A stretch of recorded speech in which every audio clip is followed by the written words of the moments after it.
Donald Trump fell asleep during his cabinet meeting today. There is no question about it. I mean, undoubtedly fell asleep. While Marco Rubio was talking, Donald Trump was in a REM cycle. I mean, Donald Trump was dreaming in this meeting. And if you've seen me on potentially the Adam Mockler channel before, or you're new to my channel, I scream a lot about the fact that the President of the United States is facing very clear and obvious signs of cognitive decline. He's 79 years old. He's ranting more incoherently than ever. He's falling asleep, which I'm about to show you in these meetings. Last night, he was on True Social. He posted over 150 times between the hours of like 8 p.m. and midnight. He's going on these long tangents. He's got bruises on his hands, swelling of his ankles, and we're going to talk a little bit about it today. I'm going to update you guys. Let's hop right into it. Before we do, it would mean a lot if you went right down below, hit like on this video, and subscribe. Why not? We're this close to 100,000 subscribers. I appreciate each and every one of you. You guys are all the best. I love you so much. Before I show you this video of him falling asleep next to Marco Rubio, and then this video of him falling asleep while somebody else is talking, let me first start here. I just want to give you a taste of the incompetence we heard today. He's being asked questions about J.D. Vance, about Tim Walz. I want you to tell me in 36 seconds if you can understand what Donald Trump is talking about here. Let's take a look. Mr. President, do you think he should resign over the fraud scandal in his state? And who should? Tim Walz. Over the fraud scandal in his state. Look, I think the man's a grossly incompetent man. I thought that from the day I watched J.D. destroy him in the debate. I was saying, who was more incompetent, that man or my man? I had a man and he had a man. They were both incompetent, and I had a man and a woman. I thought she was very incompetent too, but now she's leading the field, and I think she's leading the field in this for the nomination. Anyway, look, that's... What? I'm sorry, the latter half of that, the latter 15 seconds of that, did he just call his own vice president incompetent?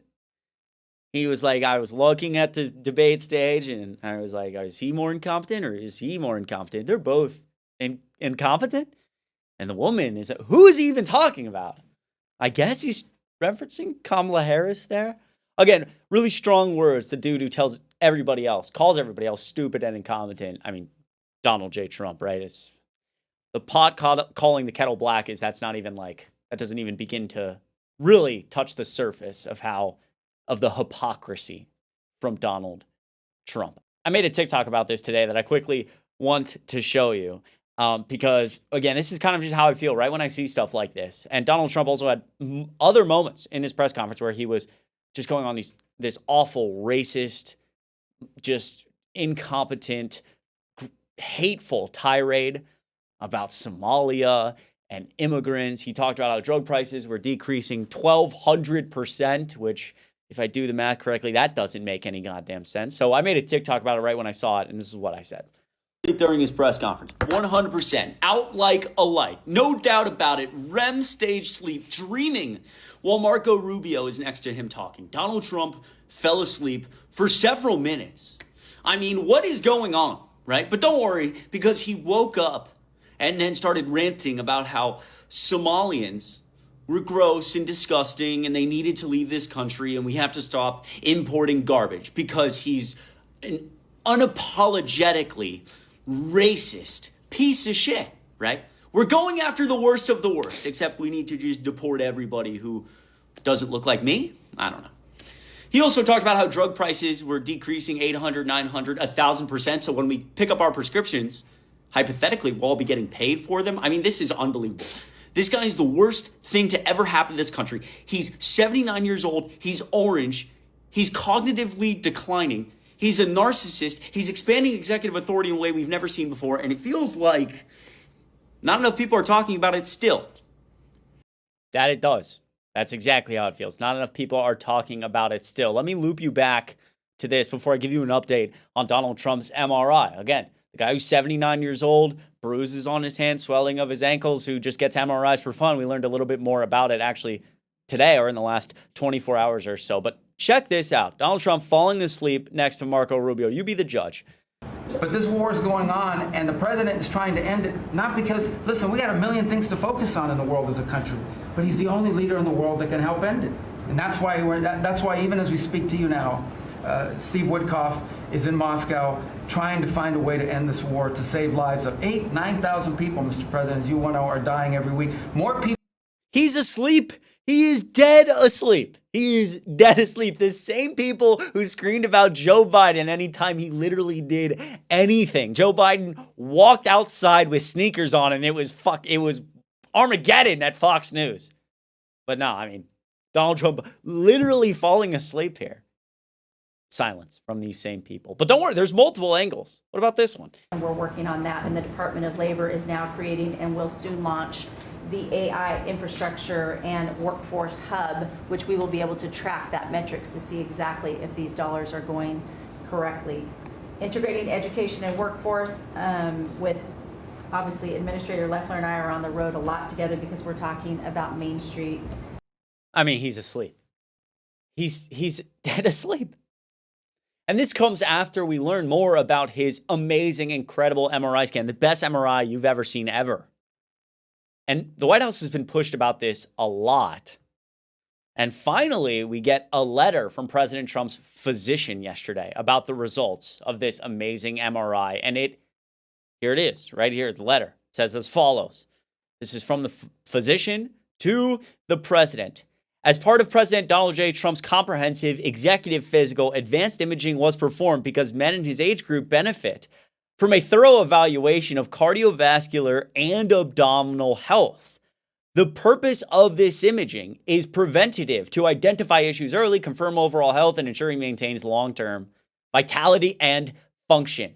President Trump's cardiovascular imaging is perfectly normal. There's no evidence of blah, blah, blah, blah, blah. His abdominal imaging is perfectly normal. And the summary is this level of detailed assessment is standard for an executive physical at President Trump's age and confirms he remains in excellent overall health. Okay, you can let me know what you think of that in the comments down below. It's fascinating that it took all of us screaming over and over and over and over again about it, and Donald Trump saying twice that he didn't know why he had an MRI, but it was the best MRI ever. For us to get this letter, it took a lot of pushing to get this letter. It's almost like we were never supposed to know much more than just what was said on the Walter Reed report. But Donald Trump decided to open his mouth and talk about how it was the best MRI ever, but he didn't know what MRI it was. I feel like we could have just prevented all of this if two things. Number one, the president, the person who got the MRI, knew why he was getting an MRI. I mean, the bar is in hell, right? Or if the physician to the president just released this letter. I noticed this, the White House posting this photo yesterday, December 1st, Donald Trump next to this Christmas tree. And if you notice, it takes a second. You got to zoom in really, really kind of far. It's as far as I can zoom in. And if you can see, look at his hand. This was posted yesterday. Wow, you've got a bandage over the hand that, we've seen the bruises on both of his hands. And a layer of makeup that is so unbelievably thick. We're back at it again, right? Trying to cover the bruising. And I often say to myself, a lot of people in the White House are incompetent, so maybe they just don't know how to, blend makeup. It's like, everybody in the White House nowadays is, hired based on loyalty. Most people who actually, are semi-competent in politics don't dare touch this administration because they know what a disgrace it is and how it will go down in American history as the most corrupt, outrageous, absurd, disgusting administration ever in American history, point blank, period.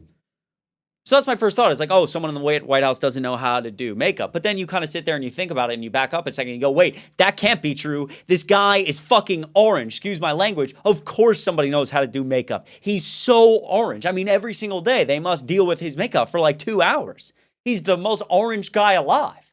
And when the orange, when you see the side of his head, you see how much of a difference it is. They do an extensive amount of makeup on this guy every day. So somebody knows how to do makeup. So the fact that this is what his hand looks like and they can't just make it orange, the fact that it's like such a thick level of concealer with a bandage on it, and the White House posted this photo yesterday. I haven't seen many people talk about the fact that his hand looks like that here. But man, they must just be like, well, that's the best we can get it to look, which is concerning. And so we'll see. We'll see what Donald Trump has up his sleeve tomorrow and the next day and the next day and the next day. Unfortunately, He will continue to ramble incoherently and probably fall asleep in meetings. My hope is just that more people talk about it and put pressure on the Republican Party. And while you talk about it with friends or family or share this video, if you feel so inclined, make sure you are registered to vote. I appreciate each and every one of you. Thank you for watching this video. It means the world. Make sure you click like and subscribe down below, and I will see you in the next one.